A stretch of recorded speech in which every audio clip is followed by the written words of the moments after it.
He thought his twin daughters were gone, forever lost to a cruel twist of fate. But 3 years later, on a dusty bus rolling through the frontier, he heard their voices singing. What he didn't expect was the truth waiting for him, not just a reunion, but a heartbreak that would shatter everything he believed. Tell us where you're watching this story in the comments below. And if these tales move you, don't forget to subscribe for more unforgettable journeys from the Wild West. Now, lean in close. This is the story you won't want to miss.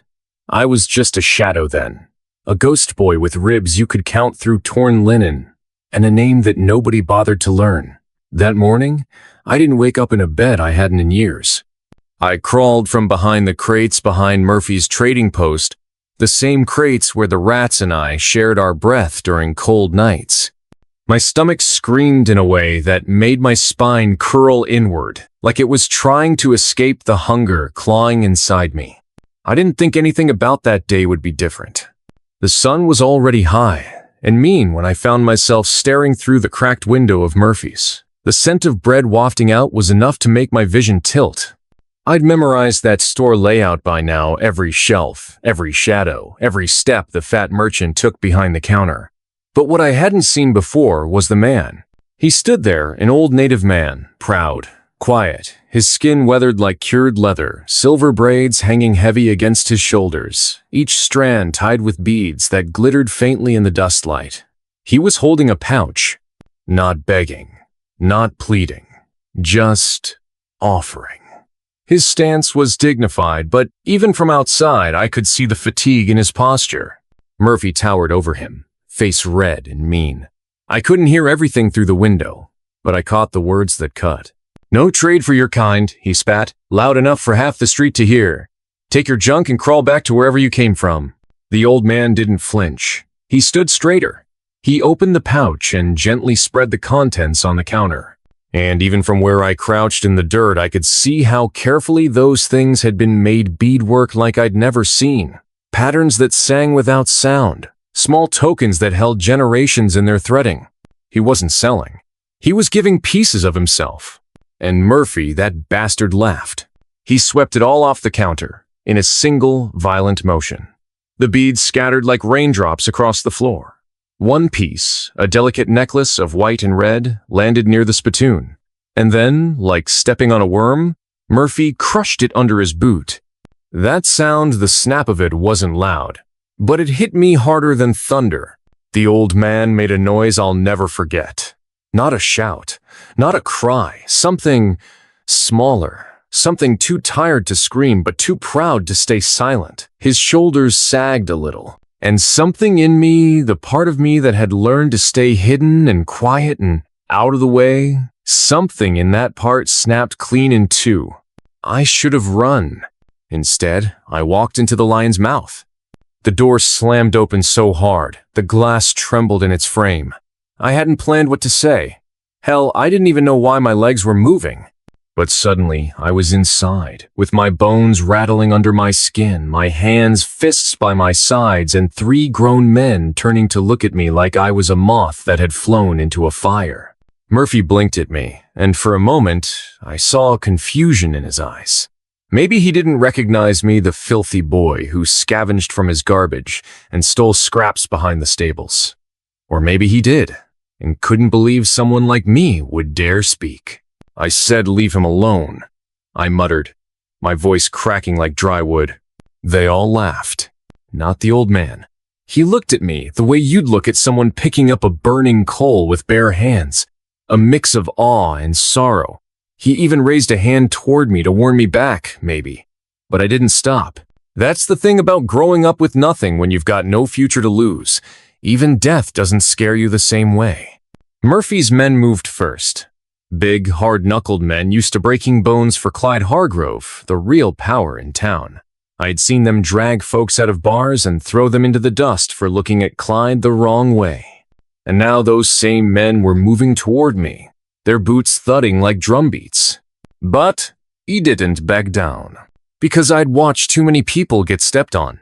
Too many times I'd kept my mouth shut and told myself, it ain't your fight. But this time I wanted it to be mine. I don't remember the first punch. Just the flash of pain behind my eye and the taste of blood. I think I fell. I must have. But when I looked up and saw one of them shove the old man into the wall, rage lifted me like lightning. I launched myself forward like a starving wolf. He didn't win. Of course, I didn't. I was 16 and starved and broken. But I bit, I kicked, I screamed. I made them bleed. One of them staggered back holding his ear. Another cursed and spat with a busted lip. And the old man, he didn't run. He didn't even try to escape.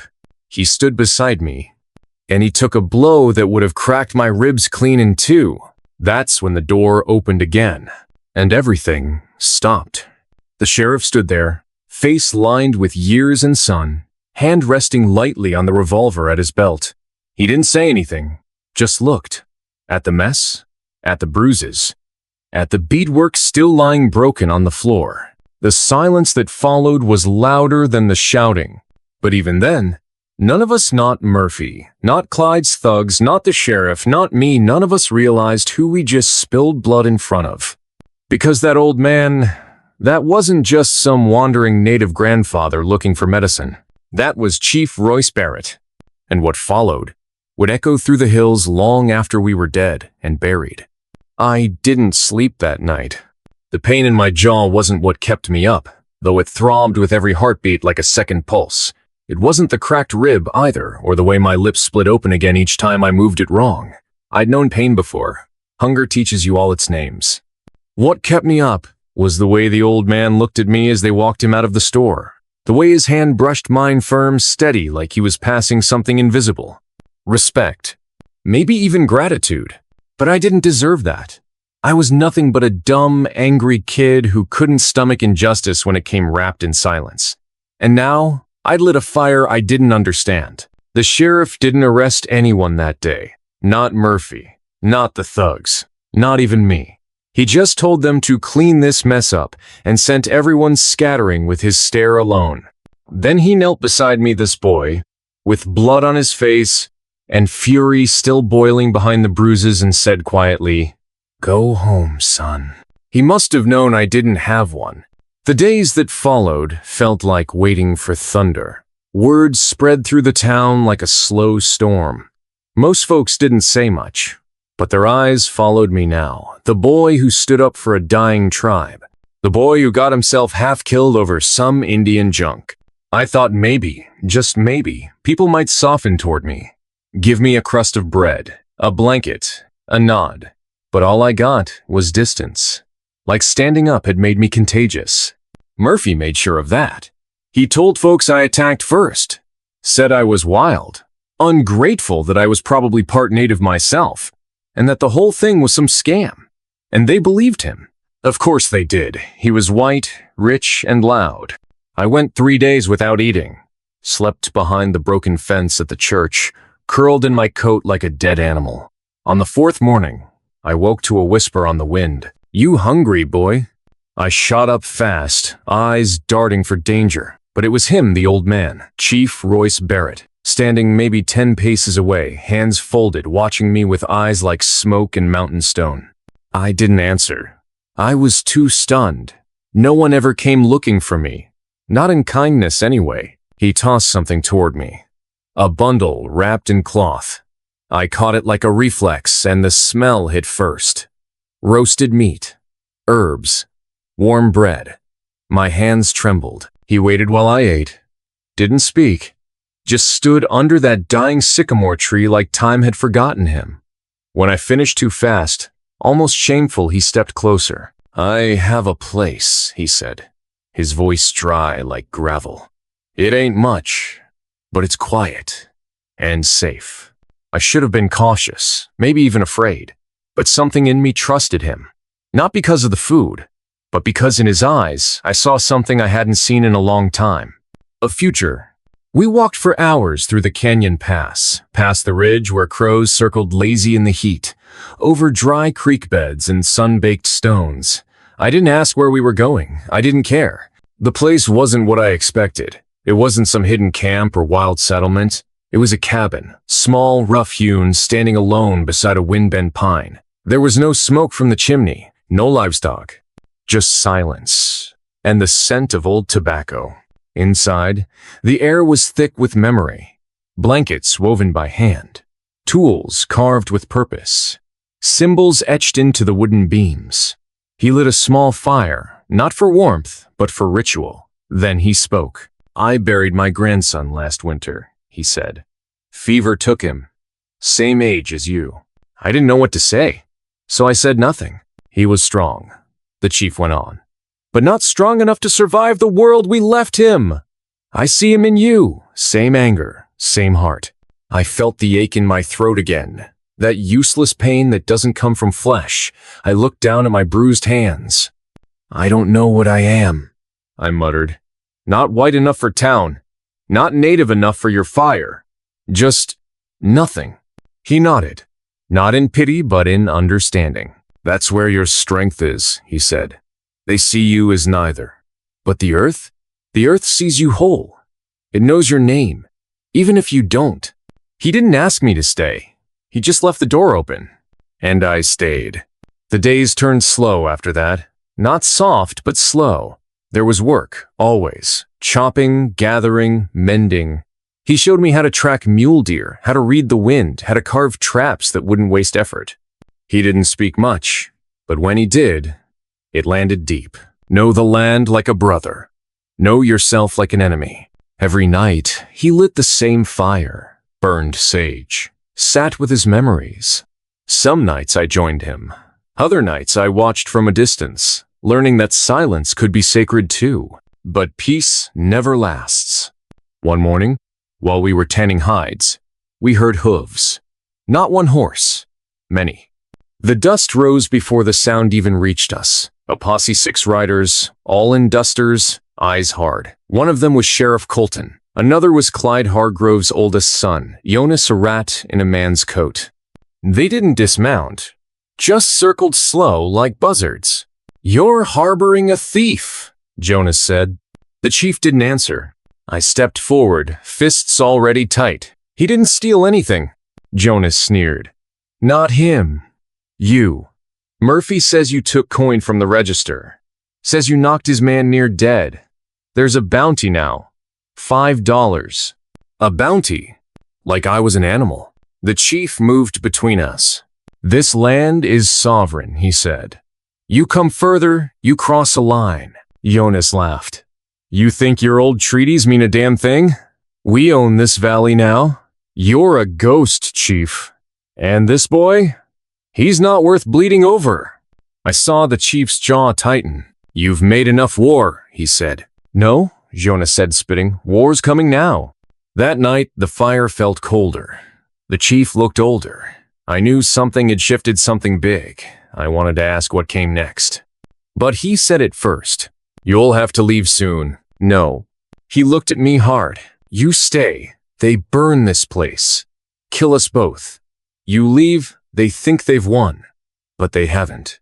Because you'll carry this. You'll remember. And one day, you'll return. Not as a boy, but as something they can't crush." I didn't cry, not in front of him. But that night, as he sang low into the flames, voice cracking with grief and prayer, I felt something break in me again. Not in anger, this time, in purpose. Because now, it wasn't just about surviving. It was about remembering. And coming back, I left before dawn. The chief didn't wake me. Or maybe he did, and chose not to stop me.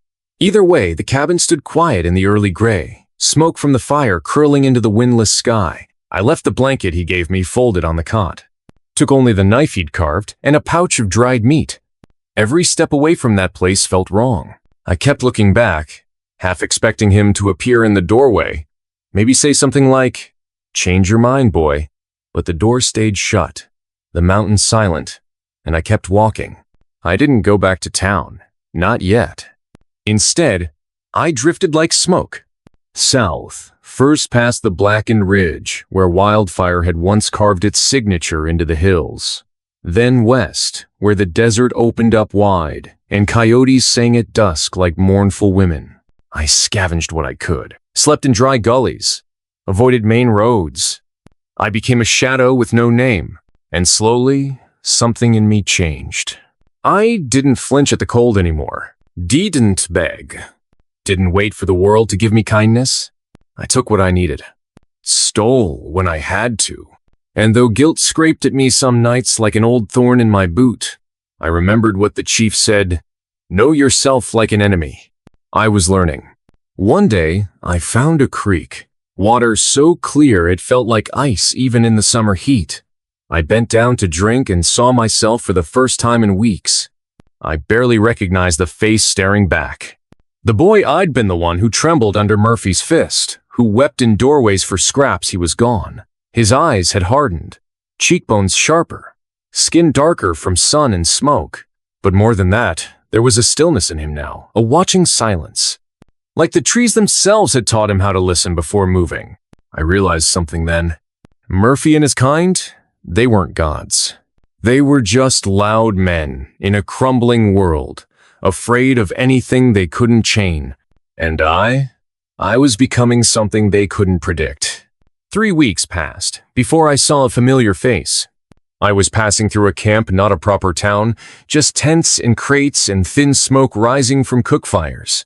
Some railroad crew had pitched it out on the edge of nowhere, laying steel through stone like it was theirs to command. Men worked from sunup to dusk, driven like oxen by whip and hunger. I was eyeing a loaf of bread cooling on a crate when someone grabbed my arm. "You!" I spun fast, knife halfway drawn, then froze. It was her. Anna Lee. Back in town, she'd worked in the saloon kitchen. Hair like midnight, voice like gravel soaked in honey. She was the only one who ever tossed me leftovers without a look of pity. Now, her dress was frayed, face sunburnt, but her eyes still burned with that same sharp fire. "They said you were dead," she muttered, dragging me behind a stack of timber. "Or hung, or scalped somewhere east of Snake Ridge." "I got lucky," I said. "No," she corrected. "You got smart. Or maybe both." She reached into her satchel and handed me a strip of dried fruit. I didn't ask why, I just ate. Then she told me what I didn't want to hear. They burned it. I blinked. "What?" "The chief's place, cabin, trees around it, everything. Murphy sent his boys a week after you vanished. Said he was cleaning up vermin." The words hit like a club to the chest. "And the chief?" She hesitated. "No one saw a body. Some say he escaped. Others say they left him tied to the hearth post, let the fire do the rest." I staggered back. The world tilted. She grabbed my shoulder. "Hey, look at me. If he's alive, you'll find him. And if he's dead," her voice cracked, "then make it mean something." That night, I stole a horse. Didn't even try to justify it. Some railroad foreman had left it tethered near the dry barn, belly full and coat brushed. I whispered apologies to the beast as I mounted, then rode north hard. It took me 2 days to reach the edge of the forest again. And when I saw what they'd done, I knew something in me had changed forever. The cabin was gone. Not just burned, erased. Ash and splintered beams, scorched earth where once the chief had taught me how to hear the wind's voice. Even the pine tree, the one bent by years of weather, was nothing but a blackened stump. But they hadn't gotten everything. I searched for hours, sifting through charcoal and soot, hands blistering from the heat still trapped in the earth. And beneath the hearthstone, buried deep in the soil, I found a small tin box. Inside, the chief's tobacco pouch, a carved bone pipe, and a strip of tanned hide inked with symbols I didn't understand. I held it like a relic. This wasn't just memory. This was inheritance. I could have vanished again. Could have wandered far enough that no one would ever know who I was, what I'd seen, or why my fists clenched when men in dusters passed by. But instead, I turned back. Toward town. Tovart Morfe. Toward the storm I'd been born to walk through. Yeri Watusk. No fanfare. No plan. Just me, dirt-streaked and hard-eyed, walking down the center of Main Street like a ghost come to collect a debt. People stopped and stared, murmured. Mothers pulled children close. Old men spat and whispered slurs under their breath. But no one stopped me. Not until I reached the general store. There he was. Murphy. Still fat. still smug, but older now somehow, like rot that had set in too deep. He stepped onto the porch, cigar burning in his mouth, eyes narrowing. "Well," he said, "look what the crows dragged back." I didn't answer. "You got a death wish, boy?" Still, I said nothing. He laughed. "Or maybe you think you're some kind of legend now, a little rat with a stick in his hand. You know how many of your kind I've buried?" I looked him in the eye, then said, "Not enough, apparently." He moved fast, faster than I expected. Drew his pistol from his belt with a snarl, finger twitching. But I wasn't that hungry little boy anymore. I moved first. The knife the chief carved flashed once in the twilight, and Murphy screamed. The pistol clattered to the dirt. Blood soaked through his pants, seeping from the gash across his thigh. He stumbled back, howling. I didn't kill him. Didn't have to. I just stood over him and whispered, "That was for the fire." Then I turned and walked away. They didn't chase me. No bossy formed. No chef rolled after me. Because something had changed. Not just in me, but in them. They saw what I had become. And for the first time, they feared it. Not the knife. Not the rage. But the truth. Because men like Murphy, they build their power on silence. And I wasn't silent anymore. They say the desert doesn't forget. Wind moves the sand, sure, covers tracks, hides bones. But under the surface, everything remains, buried, waiting, like the truth itself, patient, dry, impossible to kill. After I left Murphy bleeding on that porch, I didn't run. I didn't need to. I walked slow, deliberate, down the same road I'd once scurried like a rat across, dodging boots and curses. The townsfolk parted, some out of fear, some out of shame. Most out of habit. They knew not to get in the way of something they didn't understand, but I saw them watching, and I knew what would come next.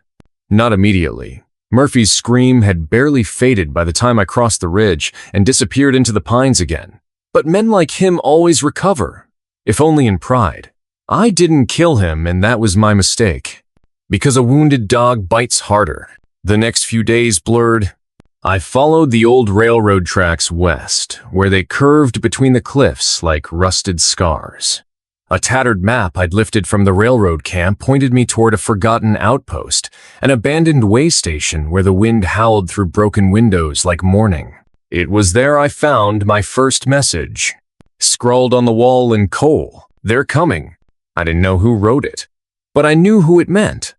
Murphy's reach didn't end at the town limits. He had hands in the pockets of every corrupt man between the canyon and the mountains. And now that I'd bloodied him, embarrassed him, I'd moved from nuisance to threat. I needed allies.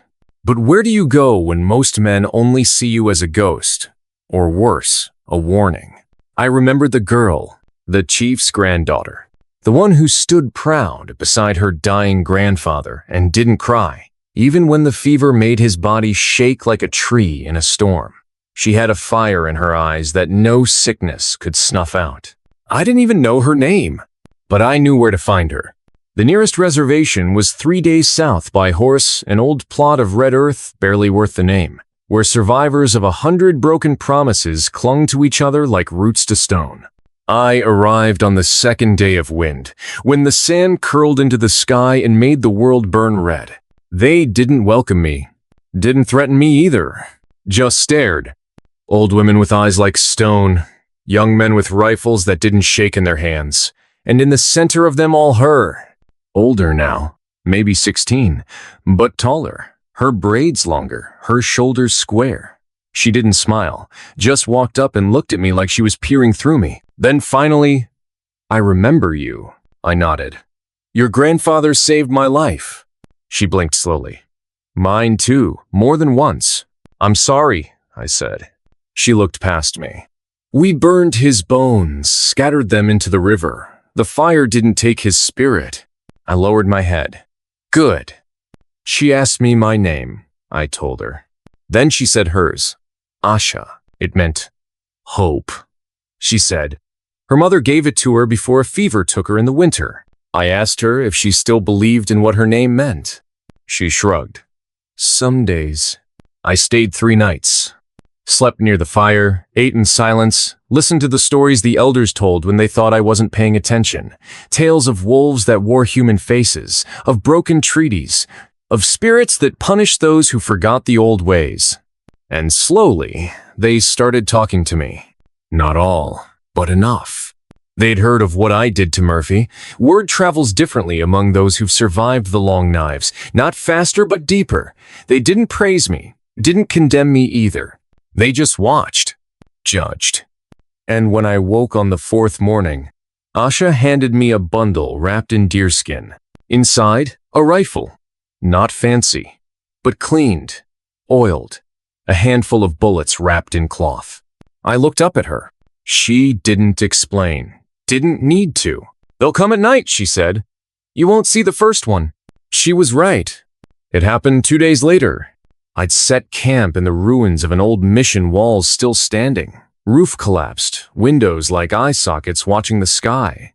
The fire was low, just enough to warm the beans I stole from a passing freight wagon. Then a whisper. Not wind. Footsteps.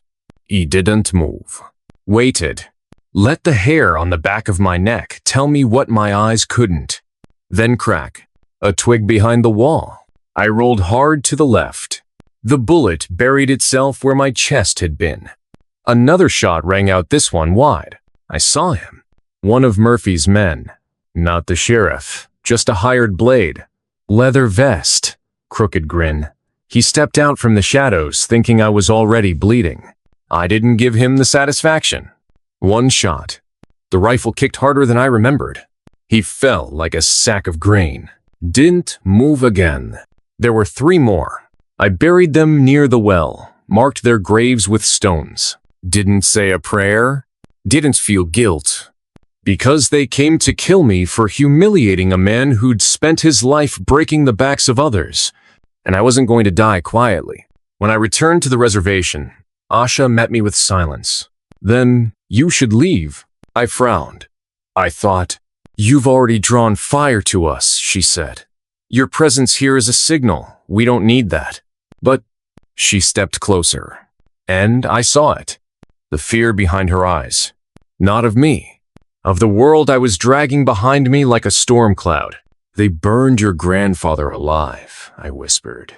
"You're telling me we do nothing?" "I'm telling you," she said, "that vengeance is a circle. You kill 1, they kill 2, you kill 5, they burn a village." I looked at her. "I'm not trying to be a hero." "Good," she said, "because you're not one." I left before dawn again, but this time, not aimless. I had a plan. Murphy wasn't just a man. He was a system, a symbol. But every empire has a foundation, and I knew where his was buried. Money. Trade routes, contracts, slavery under another name. He owned the wagons that carried grain, the railroad guards who looked the other way, the auctioneers who sold human beings behind locked doors. So he didn't ride toward him. I rode toward the lifeblood he sucked from the land, and I started cutting veins. One by one, I sabotaged supply wagons, freed prisoners chained in mining camps, broke into a sheriff's office and nailed a list of names to the door every man Murphy had paid off, every debt he'd used to control. I became a shadow with teeth. And people began to whisper. Some said I was a spirit. Others said I was a traitor. But for the first time, the ones who'd once spat at me started watching with something else in their eyes.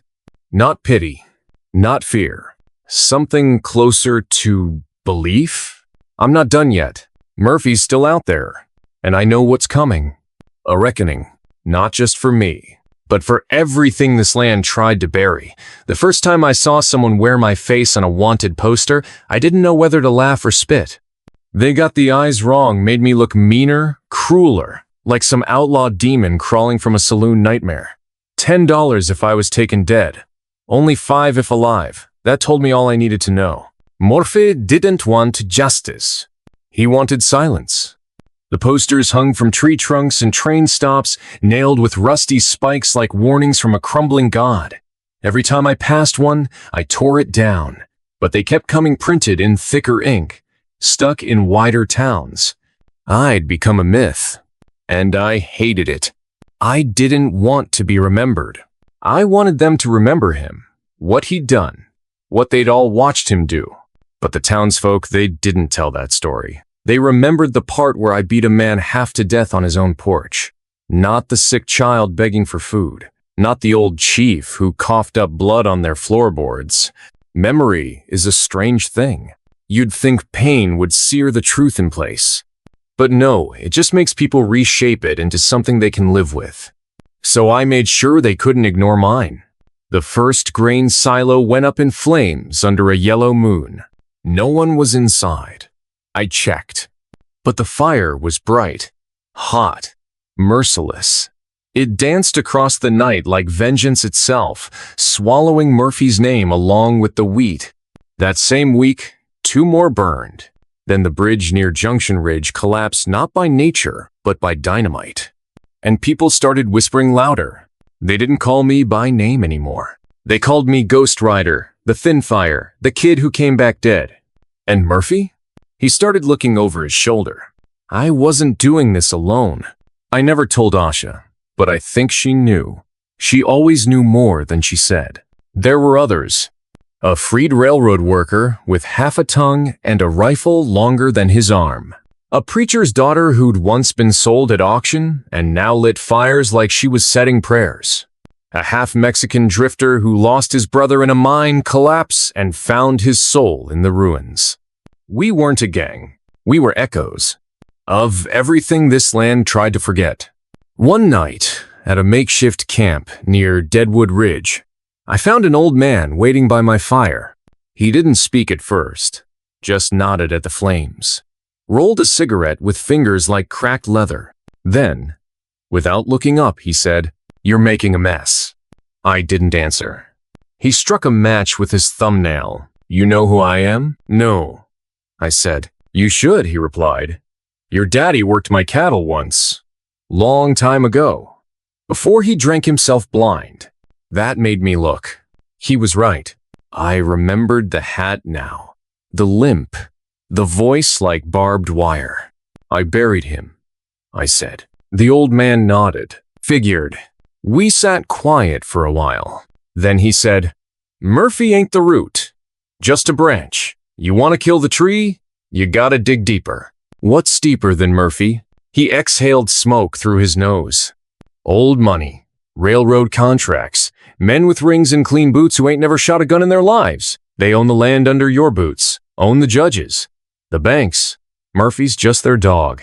You kill him, they get another." "So what, I quit?" He looked me dead in the eye. "No. But know this, if you keep walking this path, you don't get to come back. Not as a man. Only as a story." That night, I dreamed of my father. He was standing in the desert holding a shovel, digging into dry clay. Every time the blade hit the earth, blood poured out instead of dust. He didn't look at me, didn't speak, but I heard the wind say, "Dig deeper." By the time I woke, the others were gone. The preacher's daughter had ridden north, said she'd heard about a new prison camp Murphy was building on tribal land. The drifter had disappeared, said nothing. He always did. Only the railman stayed.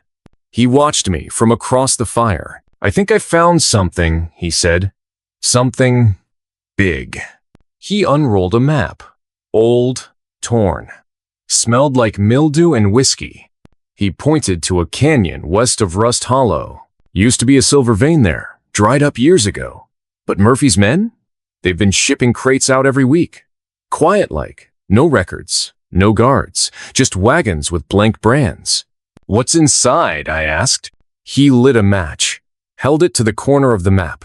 The flame crawled across until it hit a symbol, a black X over the canyon. "Whatever it is," he said, "Murphy doesn't want anyone knowing." We rode there 3 nights later, just us two. Took the long route, avoided the roads, listened to the wind. When we reached the canyon, we didn't find a mine. We found a graveyard. Hundreds of shallow pits. Fresh dirt. No markers. Just a sign nailed to a tree. "Government property. Trespassers will hang." The smell hit next. Rot. sweat, death. We followed the tracks down into the pit, and that's when we saw them. Men, dozens, maybe more, chained at the ankles, swinging pickaxes under armed guards. Their faces hollow, backs bent, skin blistered and red. Some were black, some Mexican, some native, all forgotten. Slaves in a time that was supposed to be past. Jesus, the railman muttered. And then the shot rang out. They'd seen us. I dove behind a rock. He didn't. One bullet, right through his chest. He collapsed, blood soaking into the dust. I grabbed his rifle, fired 3 shots, hit 2. Then I ran. Not out of fear, out of fury. I made it out. Barely. Slept in a cave that night, next to bats and ghosts. Didn't eat. Didn't cry. Just sat with the memory of his blood on my hands. And the faces of the men still swinging their pickaxes in the pit. I knew what I had to do. It wasn't just about Murphy anymore. It was about the system that let this happen. That turned men into property and suffering into profit. So I stopped burning wagons. I started collecting names.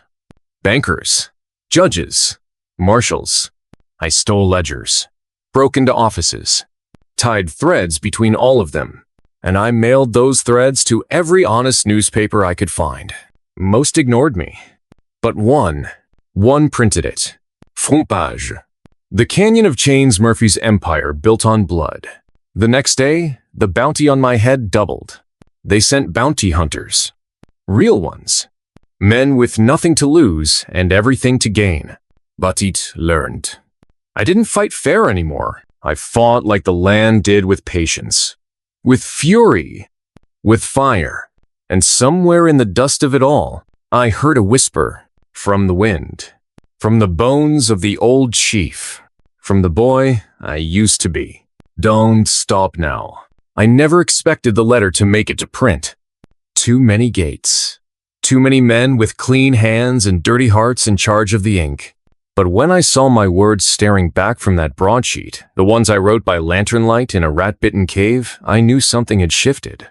Not just in the papers. In the world. I was no longer a ghost. I was a reckoning. They called it The Canyon of Chains. Even gave it a subtitle, Modern Slavery in the West Murphy's Empire of Bone and Blood. I didn't write that part. Too poetic. But it worked. Within days, rail depots were surrounded by protesters. Journalists started poking into places no one had dared to look. Men with money began moving their families east, sensing smoke in the wind. Murphy's name no longer meant order. It meant war. And I was the one holding the match. But I wasn't prepared for what came next. I thought I was. God help me. I thought I was. I'd burned bridges. I'd stolen documents. I'd watched friends die in the dust. But I hadn't yet seen what men like Murphy do when the illusion of control slips from their hands. They don't rebuild. They erase. They started with the preacher's daughter. I heard about it in a tavern in Snake Hollow. A drunk with broken boots and shaking hands was whispering to a barmaid, said the marshals raided a settlement up north, took a girl with black powder under her fingernails and truth on her lips, said they hanged her by dawn, didn't even wait for the sun, didn't even give her a name. But I knew it was her. I remember the fire in her eyes, the way she lit fuses like prayers, the scar across her jaw that twisted when she smiled. They erased her, and she became a warning. Next was the drifter. He was found near the old ridgeline, throat slit, coins stuffed in his mouth like some cruel joke. No one claimed the body. No one had to. They wanted me to know. Murphy had turned the game. No more playing politics. No more lawyers or bribes or masked threats. He was going full dark now. Burn the fields. Poison the wells. Kill the memory. I could feel it. The way animals do, just before a storm. I went to find Asha. I hadn't seen her in weeks, not since the silos burned and the chains clanked in that cursed canyon. She'd gone south, to her people. I found her near the bones of an old buffalo run, sitting cross-legged in the dust, painting symbols on flat stones. I didn't speak at first. Didn't need to. She looked up, nodded once. They killed the fire girl, she said. And the quiet one. I know. They'll come for me next. I won't let them. You won't have a choice. She placed a hand on the dirt. Felt it. Listened to it. The land is shifting, she said. Too much blood. Too many lies. It's waking. You still believe in that? Her eyes met mine. No, she said. But it believes in you. That night, I made a choice. I'd been waiting for the world to change on its own. Waiting for men to see reason. But the world doesn't change because we whisper to it. It changes when we drag it, kicking and screaming, into the fire. So I sent out the last of the letters. To every survivor I knew. To every outlaw who still remembered what honor tasted like. To every tribe that had been spit on by treaties. Every freedman with nothing left to lose. Every woman who still carried the weight of stolen names. Come to Hollow Creek. Bring fire. And they came. Not in armies, but in shadows. One by one, over weeks. A woman with one arm and eyes like shattered glass, carrying a satchel full of poison and old maps. A boy no older than 15 who spoke 5 languages but not a word since his sister vanished from the railroad camps. A gang of Lakota riders, faces painted in ash, who hadn't spoken to white men in years but knew the sound of evil when it rode. Even the old man with the limp came back, the one who knew my father.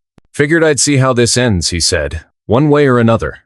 We trained under moonlight, sharpened blades, learned tracks, studied patterns of guards and shipments.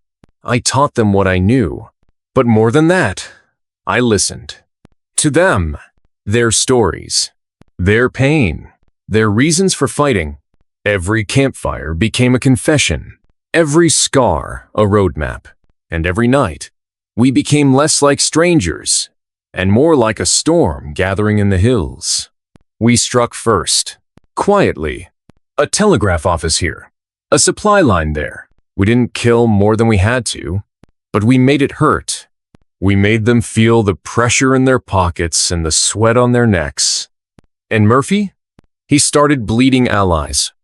Men who once shook his hand now avoided eye contact. Banks stopped lending. Hired guns started turning up dead. He became a man surrounded by mirrors, each one showing a different face of fear. Then, 2 nights before we planned our largest assault, a full raid on the canyon, something changed. A missing Aru, young, dusty, pale from terror. He handed me a note, sealed with wax. I opened it. The handwriting was familiar. Elegant, old world. Murphy, I tire of these games, boy. You want a reckoning? Come to Red Rock. Alone. Midnight. No tricks. Bring the sins you wear so proudly. Everyone told me not to go. Said it was a trap. Said he'd have men in the hills, rifles in the trees. I didn't targa. They were probably right. But some ghosts you have to face without an army. Because they were born from your own blood. So I went. Alone. Just like he asked. The night was black as pitch. The Red Rock Canyon loomed like a cathedral of silence.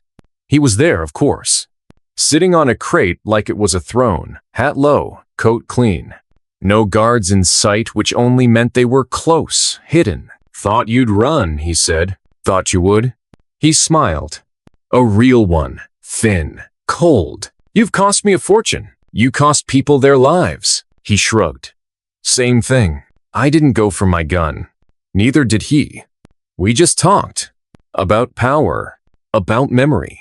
About how the world only remembers the winners and how history is just a knife sharpened by liars. You think you're doing good? He asked. I don't care anymore, I said. I just want it to end. He nodded like that was the first honest thing I'd said. Then he stood, pulled a cigar from his coat, lit it, blew smoke toward the stars. You won't survive what comes next, he said. I know. He turned to walk, then paused, looked back once, One day, he said, "You'll wish you'd taken the money." Then he was gone. That was 2 days ago. And now? Now we're ready. Tomorrow, we ride. Not just to destroy Murphy, but to free every last man in those pits. To burn the paper walls that shielded monsters. To make sure no one forgets who did what to whom. Because this isn't just revenge anymore. It's memory. And memory should never be silent. I never believed in fate. Not really. Men like Murphy, they believe in fate. Because it comforts them the thought that some invisible hand placed them above the rest. That their greed is ordained, their cruelty righteous. But I believed in cause and effect. If you hurt enough people, if you poison enough land, if you turn enough graves into gold, eventually, something answers back. That morning when we saddled up and rode down from the hills toward Hollow Creek, I think we all knew. We weren't just riding toward men. We were riding toward that something. The plan was never complicated. It didn't need to be. Murphy had always relied on his fortress, his canyon, the vertical walls and single entrance that made attack feel impossible. But it also made escape impossible. A trap works both ways. So we came from above. While they slept in the barracks, while the dogs were still chained and the guards leaned half-drunk against the floodlights. We came in waves, ash-faced riders with war cries stitched into their lungs, former slaves who knew every crack and tunnel, mothers who carried rifles like they carried their grief close, loaded, and ready to answer for every child they'd buried. I was the first one down the ridge, and I'll never forget what I saw. Not the guards scrambling, not the gunfire or the rising smoke. It was the eyes. Hundreds of them. Gaunt, hollow, waiting eyes behind rusted fences. They didn't cheer, didn't cry out. They just watched. Like people who'd forgotten what freedom felt like and didn't dare believe it was real. The first hour was chaos. Guns cracked like lightning. Men screamed into dust. I remember a woman in a red shawl sprinting across the courtyard with dynamite in both hands, throwing it beneath a wagon loaded with chains. I remember the blast throwing me back against a rail post. I remember crawling toward a guard who'd shot one of ours only to find him crying, young, no older than 16. He begged. He didn't shoot. But someone behind me did. The canyon turned into a furnace. Tents burned. Smoke rose like a funeral pyre, but Murphy didn't show. Not at first. Only his men, shadows in black coats, teeth bared, dragging women by the arms and lighting fuses on iron kegs. They were trying to destroy the records, the ledgers, the names, the evidence. We stopped what we could, but I knew we were losing pieces of the story with every second. History rewritten in flame. By noon, we had most of the camp. Barracks cleared. Fences torn down. The enslaved, the ones strong enough to move, gathered under the cliffs, still silent, still unsure whether to run or stay. I walked among them, blood on my boots, smoke in my throat. One man clutched my coat as I passed. His face was burned, his breath shallow. He whispered one word, Murphy, and pointed down a shaft. The mines. Of course, he was hiding in the mines, or trying to escape through them, or maybe he was burying himself, the way cowards do, deeper and deeper until even the worms can't find them. I took 6 with me, 2 Lakota scouts, 1 freedman with a crooked jaw, the boy who hadn't spoken since his sister disappeared, and Asha. She came without a word, carrying nothing but a hatchet and a stare that could burn through stone. The shaft was like stepping into the throat of hell. Hot, narrow, endless. We moved in silence.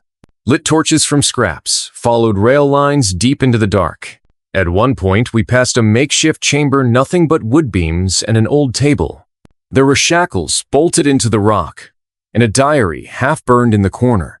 I picked it up, flicked through the pages. Names, dates, transactions. Children. They sold children.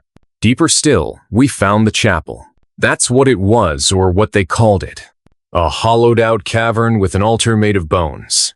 Real ones. Human ones. Skulls etched with names. Rituals written on the walls in some twisted blend of scripture and greed. Murphy didn't just enslave men. He worshipped their silence. Asha broke first. Screamed. Not from fear, but fury. She picked up one of the skulls and hurled it at the wall. It cracked. So did something in me. We lit the place on fire. Every bone, every page, every artifact of his twisted church. Let it burn. Let the smoke carry the truth to heaven, or hell, or wherever souls go to make sense of horror. That's when we heard it.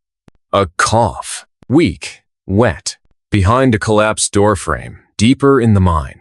I went in first. Torch raised. And there he was. Murphy. Slumped against the stone, legs crushed beneath a fallen beam, coat torn, face blistered. Still alive. Still smirking. I stood over him. My torch crackled. He looked up, eyes glassy. Was it worth it? He rasped. I didn't answer. Not because I didn't know, but because he didn't deserve to hear it. Asha knelt beside him, raised the hatchet, paused. Not from pity. From ritual. She whispered something in her own tongue, then brought it down. Once, twice, clean. We left his body there. Let the mine keep him.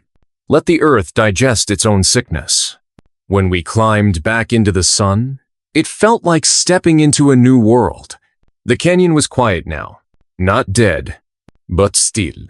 The kind of stillness that comes after a storm finally runs out of rage. The freed were gathered near the south wall. Some had started cooking. Some were burying the dead. Some were just sitting, letting the warmth touch their skin like they were remembering what life felt like. He didn't say much. Just sat, watched, listened to the wind. Asha came and sat beside me. We didn't speak. We didn't need to. She just reached out, took my hand, and held it. Not out of love, but memory. That night, the stars were clearer than I'd ever seen them. And I realized something. Justice doesn't end evil. It just buries it deep enough that the living can breathe again. But there were still towns where Murphy's men held power. Still ledgers to uncover. Still voices waiting to be heard. I knew it wasn't over. Not yet. But the earth had opened its mouth and swallowed a monster. They say silence is peace. But after the fires went out, and the bodies were buried, and the dust settled in the canyon, Murphy, once called his kingdom silence, felt like something else entirely. It felt like aftermath. The kind of quiet you find in a town hit by a storm so hard, even the trees forget how to move. The kind of quiet that lingers after screaming has burned a permanent echo into your bones. We'd won. That's what they told us. We took the camp. We freed the living. We buried the dead. And Murphy was gone, nothing left of him but some blood on stone and the memory of a smirk that haunted us all. But winning doesn't feel the way they say it will. Not when you know how many pieces of yourself you left behind to make it happen. The days that followed were strange. I stayed near the canyon. I don't know why. Maybe it was guilt. Maybe it was duty. Or maybe I just didn't know where else to go now that revenge had run its course and my veins weren't full of fire anymore. Asha stayed too. She didn't speak much. Not like before. She kept her hands busy digging, carrying, nursing the wounded, sitting with the ones who couldn't sleep. She'd become something holy in the eyes of those we saved. A symbol, not just of vengeance, but of return, of reclamation. Like the land itself had sent her back to balance the scale. The boy who never spoke began carving names into stone. Small ones. Memorials. He'd sit by the ridge with a hammer and chisel and scratch letters into whatever rock he could find. He didn't need to explain. We all understood. There were too many dead to bury properly. Too many stories lost in smoke. So he gave them names, even if they were guessed, or borrowed, or created. He gave them permanence, and that mattered. News of the fall spread faster than we expected. By the third day, riders came from as far as the northern hills, some to see if it was true, others to make sure Murphy really was gone, and a few came to take what was left. The vultures, men with badges from hollow towns claiming ownership of the canyon by jurisdiction. Entrepreneurs smiling and shaking hands, asking where the mine entrances were, as if nothing had happened here but business. I watched one man try to stake a claim right over the burned chapel. He had a tin badge and a silver tooth, and spoke with the lazy arrogance of a man who'd never seen blood up close. Asha didn't say a word. She just walked up, took his flag, snapped the pole over her knee, and handed it back to him. The message was clear. This land wasn't for sale. Not anymore. We tried rebuilding what we could. A few of the shacks were turned into real homes. The fences became garden beds. One of the women, quiet and strong, with hands like braided ropes, started teaching the children how to write in the dirt. At night, we sat around fires. No music. No whiskey. Just stories. Hard ones. People talked about the ones they lost. The things they'd seen. The weight they still carried. No one interrupted. We listened. Because telling is a kind of healing, and listening is a kind of promise. You're not alone anymore. But there were cracks in the peace. Not everyone agreed on what came next. Some wanted to build a real town, governed by the freed, protected by those who had survived. Others wanted to scatter, take their families, and vanish into the hills, never look back. And then there were the younger ones. Angry, restless. They talked about burning more camps, hunting down every man who wore Murphy's brand. They called it justice. But I recognized the tone. It was the same hunger I'd carried for years. And I knew where it led. I tried to talk to them. Told them revenge has a cost. Told them it takes more than it gives. But they just looked at me like I'd grown soft. Like I'd forgotten what was done to us. They didn't understand. And maybe they shouldn't have to. They weren't wrong, but neither was I. That's the hard part. When pain is real on both sides of the argument, who holds the map forward? A week passed. Then two.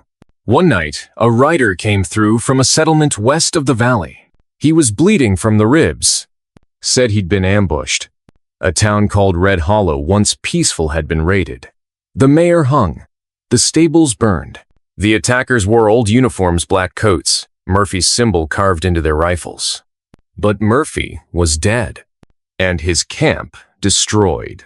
So who were they? Copycats? Survivors? Or something worse? I didn't sleep that night.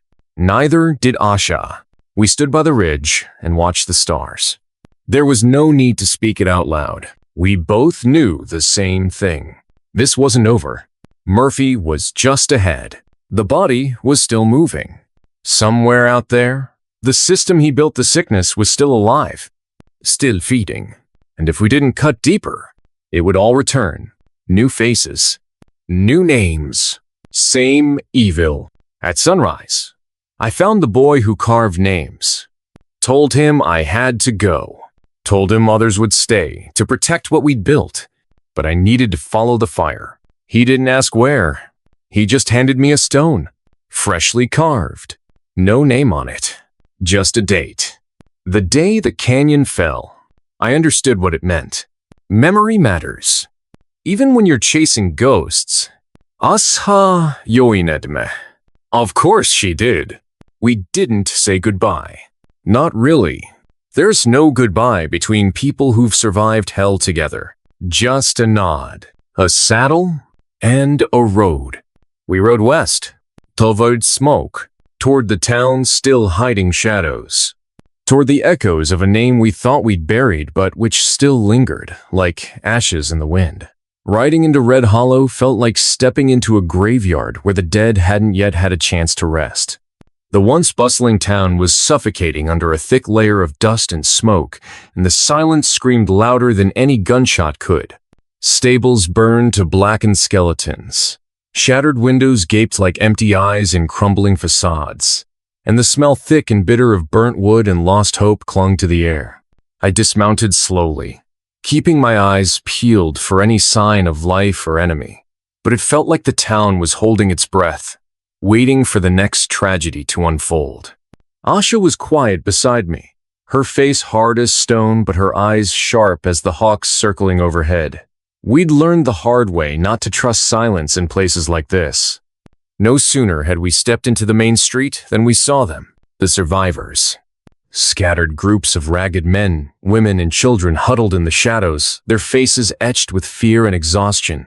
Some whispered prayers, others stared blankly at the destruction. One man, a tall, gaunt figure with a missing eye and a scar trailing down his cheek, approached us cautiously. "Are you with the law?" he asked, his voice hoarse. "No," I said, "but we're here to help. I'm Sawyer, and this is Asha." He blinked, unsure whether to hope or hide. "We don't have much left," he said, looking over the ruined town. "Mayor's gone, sheriff's dead, the Black Jackets came through here like a pack of wolves." I'd heard the name before, Murphy's remnants calling themselves the Black Jackets. Not just copycats, but a new breed of terror.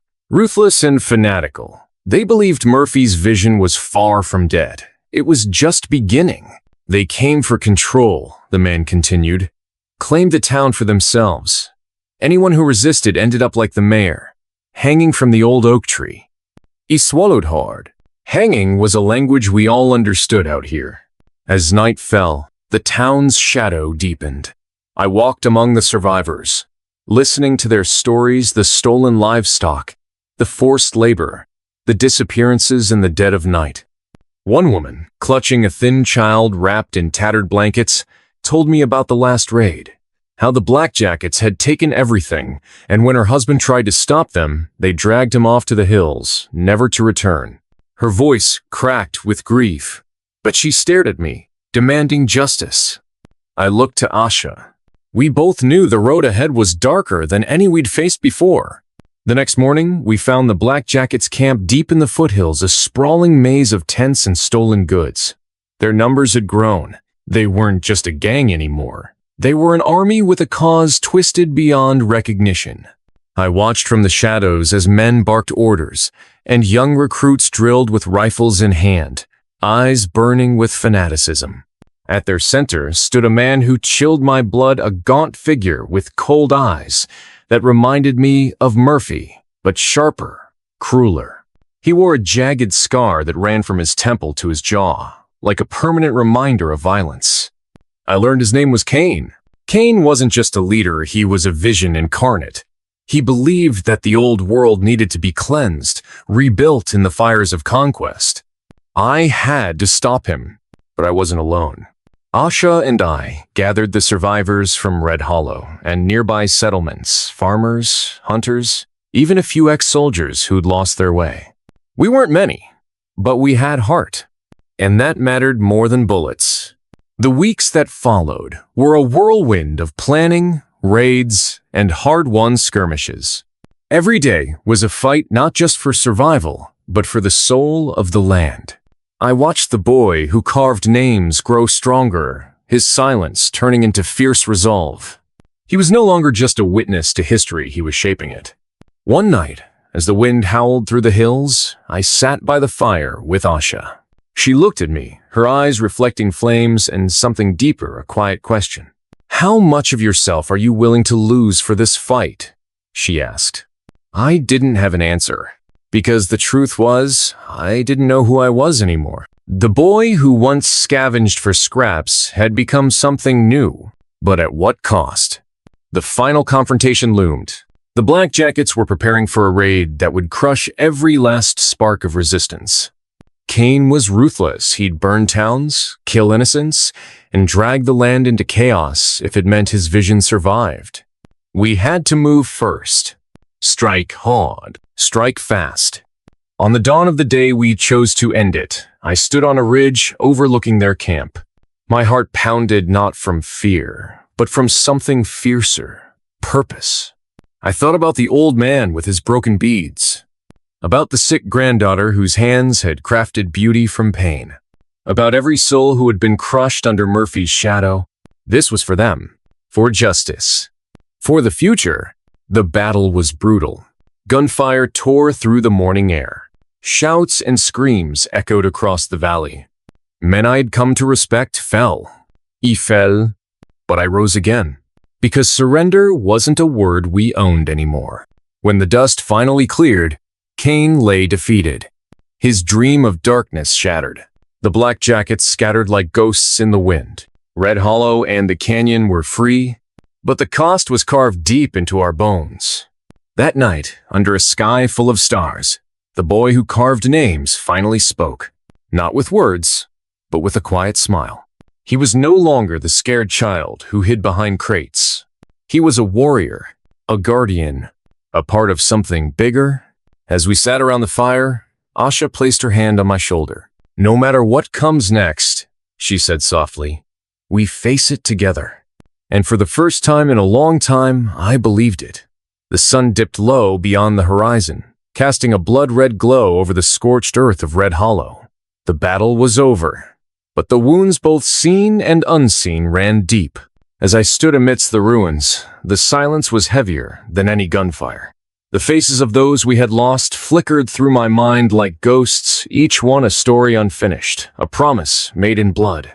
Asha approached, her boots crunching softly on the dry dirt. She didn't speak. We didn't need words. We both knew that survival wasn't enough anymore. What mattered was what came next.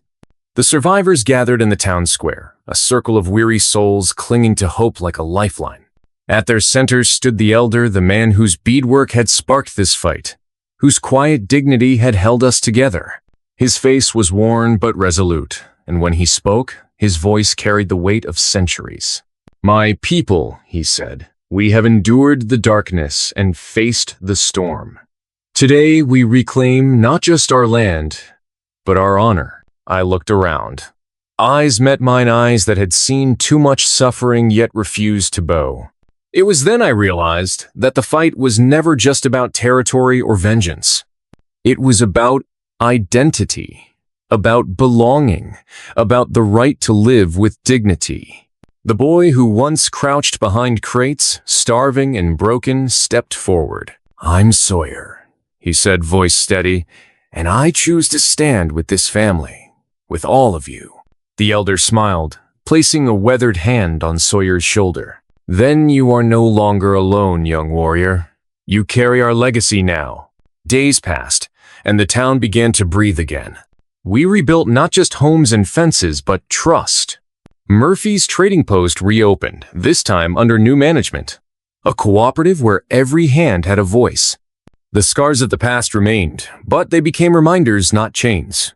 One evening, as the sky turned to twilight, I found myself alone with the elder beneath the ancient oak tree, the same tree where the mayor had hung. "This land," he said, tracing patterns in the dirt, "has known pain and sacrifice, but it also knows resilience." He looked up at me, eyes gleaming. "You reminded us that courage is not born from strength, but from the heart willing to fight when all seems lost." I nodded, feeling the truth settle deep inside. That night, as the fire crackled and the stars watched silently, I finally understood what family meant. It wasn't just blood or tradition. It was the people who stood beside you when the world turned its back. The ones who fought for you when you had no voice. The ones who believed in you even when you didn't believe in yourself. Months later, as spring bloomed over the valley, the tribe gathered for a ceremony, a celebration of new beginnings. Chief Royce Barrett stepped forward and spoke, his voice carrying across the gathering. "Today we honor Sawyer, a boy who faced the darkness and chose to be the light." When the chief placed a hand on my shoulder, the crowd erupted in cheers. It was more than acceptance. It was home. Looking out over the sea of faces, old friends and new, I felt a fire ignite within me. The road ahead was uncertain, but I was no longer walking it alone. I was part of something greater. And as the fires burned bright into the night, I whispered a promise to the wind. No matter what storms may come, no matter what shadows lurk beyond the hills, I would stand tall. Because true courage, true family, is born in the heart that refuses to give up. This was my story. A story of hunger and hardship, of cruelty and kindness, of broken beads and unbreakable bonds. The story of how a scared, lonely boy found his place among warriors, and how one small act of courage changed everything. If you felt the fire of this journey, don't let it fade. Share it, remember it, and never forget. Sometimes, the smallest light can blaze the brightest trail. If you were in the lead character's shoes, would you have fought the same battle? Share your thoughts in the comments below, and don't forget to like the video. Explore the other stories waiting for you on the screen. Now every tale holds a lesson worth hearing.